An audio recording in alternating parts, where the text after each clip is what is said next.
Bonjour, aujourd'hui on va s'intéresser à une formule très importante appelée la formule du binôme de Newton. Donc soit un entier naturel non nul et Z1, Z2 de nombres complexes, on a Z1 plus Z2 puissance n, c'est la somme de k égale à 0 jusqu'à n, combinaison de k parmi n, Z1 puissance k, Z2 puissance n moins k. Alors je rappelle que la combinaison de k parmi n était l'objet de la vidéo précédente, donc la vidéo numéro 33. Donc n'hésitez pas avant de voir cette vidéo-là, de voir tout d'abord la vidéo voilà, numéro 33. Alors la formule de binôme de Newton est en fait une formule qui généralise en fait ce qu'on appelle les identités remarquables. Donc si vous prenez n égale à 2, hein, d'accord, bon on va essayer de le faire. Si vous prenez n égale à 2, eh ben, on va se retrouver avec Z1 plus Z2 au carré, qui est égal à la somme de k égale à 0 jusqu'à 2, combinaison de k parmi 2, Z1 puissance k, Z2 puissance 2 moins k. Donc, dans cette somme-là, il y a en fait trois termes pour k égale à 0, k égale à 1 et k égale à 2. Donc, pour k égale à 0, ça donnera ça, 2 moins 1. Plus, pour k égale à 1, ça donnera... Pardon. D'accord, donc là, vous avez Z2 puissance 2 moins 1. Et pour k égale à 2, on va se retrouver avec ceci. Alors, combinaison de 0 parmi 2, bah, c'est égal à 1. Donc là, on se retrouve exactement avec Z2 au carré. Combinaison, alors ça c'est égal à 1, ça c'est égal à 2, tout calcul fait, et ça c'est égal à 1. Et donc finalement, on se retrouve avec quoi?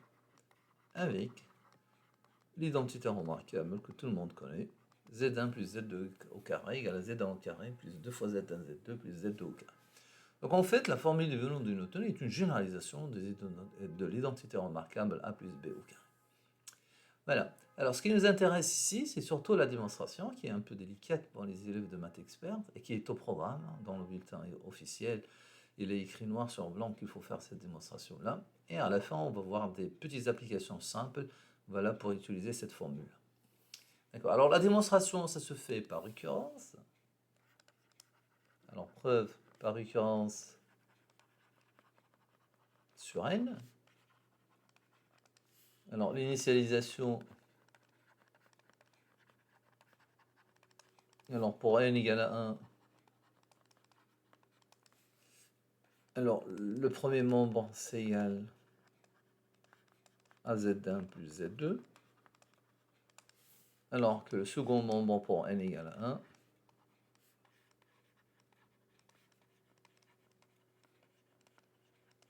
1, alors il y a deux termes ici, dans cette somme, pour k égale à 0, et le terme pour k égale à 1. Et donc finalement ça donne combien? Ça c'est égal à 1, et ça c'est égal à 1, donc ça donne Z2 plus Z1. Donc la relation est vraie pour n égale à 1. Alors regardons un peu l'hérédité. Alors je prends un n dans n étoile fixé. Je vais partir de l'hypothèse que Z1 plus Z2 puissance n égale à la somme de k égale à 0 jusqu'à n, combinaison de k parmi n, Z1 puissance k, Z2 puissance n moins k. Et je vais essayer de montrer que la formule est vraie pour n plus 1. C'est-à-dire que je vais essayer de démontrer que Z1 plus Z2 puissance n plus 1 égale à la somme de k égale à 0 jusqu'à n plus 1, combinaison de k parmi n plus 1, Z1 puissance k, Z2 puissance n plus 1 moins k. Voilà. D'accord, alors allons-y. Alors Z1 plus Z2 puissance n plus 1, je vais l'écrire sous la forme Z1 plus Z2 puissance n, facteur de Z1 plus Z2. L'hypothèse de récurrence me dit que Z1 plus Z2 puissance n, c'est égal à la somme de k égale à 0 jusqu'à n, combinaison de k parmi n, Z2 puissance n moins k, facteur de Z1 plus Z2. Et là, qu'est-ce que je vais faire? Je vais développer. Donc, somme de k égale à 0 jusqu'à n, combinaison de k parmi n. Alors, z1 puissance k plus 1, parce qu'on va multiplier par z1.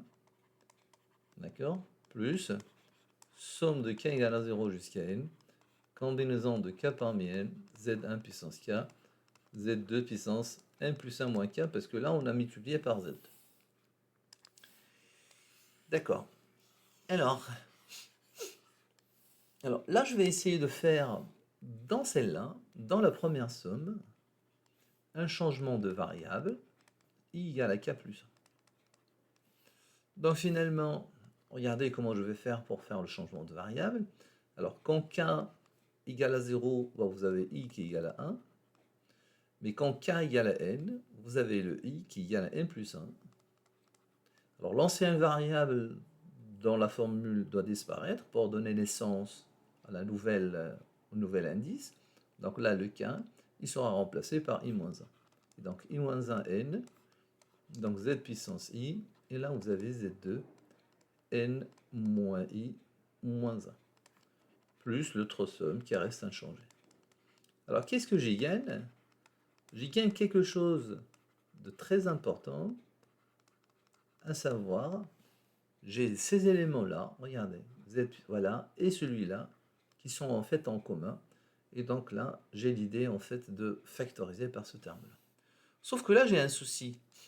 C'est que la somme ici commence par 0 et la finit par n, alors là, ça commence par 1 et finit par n plus 1.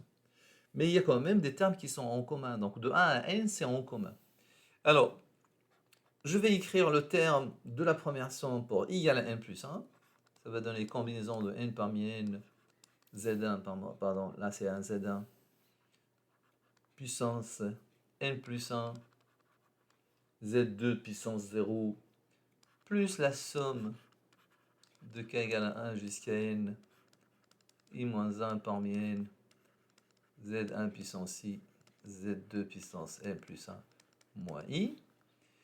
Dans la deuxième somme, je vais écrire le terme pour k égale à 0. Donc là, 0 parmi n, z1 puissance 0, z2 puissance n plus 1. Et il restera le terme, somme de k égale à 1 jusqu'à 1. Alors là, le k ou i ou j, c'est un peu pareil. Donc là, je vais faire i variant de 1 jusqu'à n. Combinaison de i parmi n, z1 puissance i, z2 puissance n plus 1 moins i. Voilà, qui est égal. Alors, combinaison de n parmi n, z1 puissance n plus 1, plus, alors regardez, là j'ai des termes voilà, que je peux mettre au facteur. Donc la somme de i égale à 1 jusqu'à n, je regroupe la linéarité de la somme, et je mettrai le terme dont j'ai parlé en facteur. Donc ça va donner exactement z1 puissance i fois z2 puissance n plus 1 moins i. Et j'oublie pas ce terme-là, plus combinaison de 0 parmi n, z1 puissance 0, z2 puissance n plus 1. Alors, c'est presque terminé. Là, je vais continuer ici. Donc, c'est égal à combinaison de n parmi n, z1 puissance n plus 1, plus la somme de i égale à 1 jusqu'à n. Et bien justement, la vidéo 33, la vidéo précédente, la formule de Pascal, et bien ceci, c'est exactement égal à la combinaison de i parmi n plus 1. Et donc, ça donne combinaison de i parmi n plus 1, z1 puissance i, z2 puissance n plus 1 moins i, plus combinaison de 0 parmi n, z1 puissance 0, z2 puissance n plus 1. Alors regardez, ce que je veux démontrer moi, c'est plutôt ça. Regardez, somme, combinaison de k parmi n plus 1, z1 puissance i, z2 puissance n plus 1 moins i. Donc je suis presque arrivé à ce que je veux démontrer. Ce qui gêne, c'est que là, j'ai la somme de i égale à 1 jusqu'à n, alors que là, j'ai la somme de 0 à n plus 1. D'accord. Alors, combinaison de n parmi n, c'est 1. C'est aussi égal à combinaison de n plus 1 parmi n plus 1. C'est z1 puissance n plus 1, plus la somme de i égale à 1 jusqu'à n, combinaison de i parmi n plus 1, z1 puissance i, z2 puissance n plus 1 moins i. Alors, la combinaison de 0 parmi n, c'est 1. C'est aussi combinaison de 0 parmi n plus 1, z2 puissance 1 plus 1. Et donc, le terme qui manque pour i égale à 0, alors ça donne une combinaison de 0 parmi n plus 1, z2 puissance 1 plus 1, il est bien là. Et le terme qui manque pour i égale à n plus 1, qui égale la combinaison de n plus 1 parmi n plus 1, z1 puissance 1 plus 1, eh bien il est là. Donc je peux tout faire rentrer dans la somme, et j'aurai alors combinaison de i, somme de i égale à 0 jusqu'à n plus 1, combinaison de i parmi n plus 1, z1 puissance i, que multiplie z2 puissance n plus 1 moins i. Et là, c'est terminé. D'accord, alors c'est une démonstration qui est un peu délicate, mais c'est très formateur, surtout en termes de manipulation de somme et de changement de signes. Voilà, je vous remercie. À bientôt.